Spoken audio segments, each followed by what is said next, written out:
Happy Vishu. Welcome to food addicts by Neethu. Appam നമ്മുടെ വിഷു സദ്യ ഇവിടെ സെറ്റായിട്ടുണ്ട്. ഒരുപാട് ലേറ്റായിട്ടാണ് ഞാൻ ഊണ് കഴിക്കാനിരുന്നത്. അപ്പോൾ ഇന്ന് ഞങ്ങൾ എല്ലാവരോടും ഒരുമിച്ചല്ല ഊണ് കഴിച്ചത്. ആദ്യം അച്ഛനുണ്ടു, അത് കഴിഞ്ഞ് ഞാൻ ഉണ്ടൊരു പകുതി ആയപ്പോഴാണ് അമ്മ ഇരുന്നത്. ഏട്ടനും പാത്തുക്കുട്ടനും ഏട്ടൻ്റെ വീട്ടിൽ പോയിട്ട് ഊണ് കഴിച്ചു. അങ്ങനെ എല്ലാവരും പല വഴിക്കാണ് ഊണ് കഴിച്ചത്. പക്ഷേ എല്ലാവരും ഊണ് കഴിക്കുമ്പോൾ എല്ലാവരും കൂടെ ഉണ്ടായിരുന്നു. ഞാൻ ഊണ് കഴിക്കുമ്പോൾ അപ്പുറത്ത് അച്ഛനും അമ്മയും ഏട്ടനും പാത്തും ഒക്കെ ഒരുമിച്ച് ഇരിക്കണ്ടായിരുന്നു. ഇന്നും ഫുൾ സദ്യ ഉണ്ടാക്കിയത് അമ്മയാണ് കേട്ടോ. ഞാൻ ആകെ ഒരു പായസം മാത്രമേ വെച്ചുള്ളൂ. ക്യാമറയിൽ വീഡിയോ എടുക്കാം എന്നുള്ള രീതിയിൽ ഞാൻ കുറച്ച് ചോറ് അധികം വിളമ്പി. പിന്നെ ഞാൻ വിഷമിച്ച് ആ ചോറ് മുഴുവനുണ്ട് തീർത്തു. ഇന്നത്തെ കറികൾക്കൊക്കെ ഒരു പ്രത്യേക സ്വാദായിരുന്നു. മാമ്പഴക്കളനിൽ നമ്മുടെ മാമ്പഴം ചന്ദ്രക്കാരൻ മാമ്പഴം അല്ലാത്തതുകൊണ്ട് എനിക്ക് മാമ്പഴക്കളനിൽ ആ ഒരു ടേസ്റ്റ് ഫീൽ ചെയ്യണില്ല. നമ്മുടെ മാവിൽ നിന്ന് കിട്ടുന്ന മാമ്പഴത്തിന് ടേസ്റ്റ് പുറത്തുനിന്ന് വാങ്ങുന്ന മാമ്പഴത്തിന് കിട്ടുന്നില്ല കേട്ടോ. പിന്നെ ഞാനിന്ന് എൻ്റെ കട്ടത്തൈര് കുറേ ദിവസങ്ങൾക്ക് ശേഷമാണ് ഞാൻ കട്ടത്തൈരൊക്കെ കൂട്ടുന്നത്. അപ്പോൾ ഞാൻ കട്ടത്തൈരൊക്കെ എടുത്ത് വെച്ചിട്ടുണ്ടായിരുന്നു.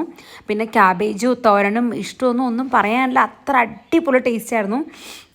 ഉണ്ടിട്ട് സത്യം പറഞ്ഞാൽ എൻ്റെ വയറ് പൊട്ടാറായി. ഒന്നാമത് ഓൾറെഡി ഉത്സവം പ്രമാണിച്ചും അതിനു മുമ്പൊക്കെ ആയിട്ട് ഇങ്ങനെ കുറേ ദിവസമായിട്ട് സദ്യ ഉണ്ടാണ്. അപ്പം ഞാൻ വെച്ച് ഇന്ന് സദ്യ ഉണ്ടുമ്പോൾ എനിക്കൊരു മടുപ്പായിരിക്കുന്നതാണ്. പക്ഷേ ഇന്നും എനിക്ക് സദ്യ ഭയങ്കര ഇഷ്ടമായി. പപ്പടവും എല്ലാം കൂട്ടി അടിപൊളി സദ്യ. അപ്പോൾ എൻ്റെ പായസം ഇവിടെ സെറ്റായിട്ടുണ്ട്. സേമിയ പായസമാണ് പതിവ് പോലെ ഉണ്ടാക്കണം. എൻ്റെ സേമിയ പായസം ഭയങ്കര ടേസ്റ്റിയാണ്, വേറെ ലെവലാണ്. പക്ഷേ എനിക്ക് സേമിയ പായസം മാത്രം വെക്കാനേ അറിയുള്ളൂ. എനിക്ക് പരിപ്പ് പായസം ഗോതമ്പ് പായസം ഒന്നും വെക്കാൻ അറിയില്ല. അതുകൊണ്ട് ഞാൻ സേമിയ പായസം തന്നെയാണ് ഇന്നും വെച്ചത്. അച്ഛന് ഇല വെട്ടാനുള്ള ക്ഷമയൊന്നുമില്ല കേട്ടോ. അച്ഛൻ പ്ലേറ്റ് എടുത്തിട്ട് ഞാൻ പ്ലേറ്റിലുണ്ടോളാം, എനിക്ക് ഇലയിലൊന്നും ഊണ് വേണ്ട പറഞ്ഞിട്ട് പ്ലേറ്റിൽ വിളമ്പിയിട്ടാണ് ഉണ്ട് കേട്ടോ. ഈ വീഡിയോ അച്ഛൻ കാണുമ്പോൾ എന്നെ ഓടിക്കുമെന്ന് എനിക്ക് അറിഞ്ഞൂടാ. അപ്പോൾ എൻ്റെ സദ്യ ഉള്ള കഴിഞ്ഞപ്പോൾ ഞാൻ ഏട്ടൻ്റെ അടുത്ത് പറഞ്ഞു പായസം കുടിക്കുന്ന വീഡിയോ എടുക്കണം എന്ന് പറഞ്ഞിട്ട് പായസം കുടിക്കുന്ന വീഡിയോ എടുപ്പിച്ചാണ്. സാധാരണ സെമി പായസത്തിൻ്റെ കൂടെ ആരും പഴമൊന്നും ഉടച്ച് കഴിക്കില്ല. പക്ഷേ എന്ത് പായസമാണെങ്കിലും എനിക്ക് പപ്പടവും പഴവും ഒക്കെ ഉടച്ച് കഴിക്കാനാണ് ഇഷ്ടം. അപ്പം ഞാൻ പിന്നെ പ്രത്യേകിച്ച് എൻ്റെ വീട്ടിലെ സെമി പായസമാണ് കുറച്ച് മധുരം കുറവായിരിക്കും. ഇവിടെ ആർക്കും അത്ര മധുരം ഇഷ്ടമല്ല. അപ്പോൾ പുറത്തുള്ളവർക്ക് ഇത്ര ഇഷ്ടപ്പെടുമെന്ന് എനിക്ക് അറിഞ്ഞൂടാ.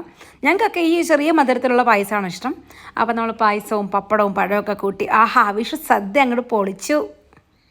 ഈ വിഷു എനിക്ക് ഭയങ്കര പ്രത്യേകതയുള്ളൊരു ഒരു ഫെസ്റ്റിവലാണ്. കാരണം വിഷു കൈനീട്ടം കിട്ടും. പക്ഷെ ഞാൻ വലുതായി പോയി എന്ന് പറഞ്ഞിട്ട് ഇപ്പം എൻ്റെ ഏട്ടന്മാരും ആരും വിഷു കൈനീട്ടം തന്നില്ല. ആകെ ഏട്ടനും അമ്മയും അച്ഛനും മാത്രമാണ് വിഷു കൈനീട്ടം തരുന്നത്. പിന്നെ പാത്തുക്കുട്ടൻ്റെ വിഷു കൈനീട്ടം അടിച്ചു മാറ്റാമെന്നുള്ള പ്രതീക്ഷയോടെ എല്ലാവർക്കും വൺസ് അഗൈൻ ഹാപ്പി വിഷു.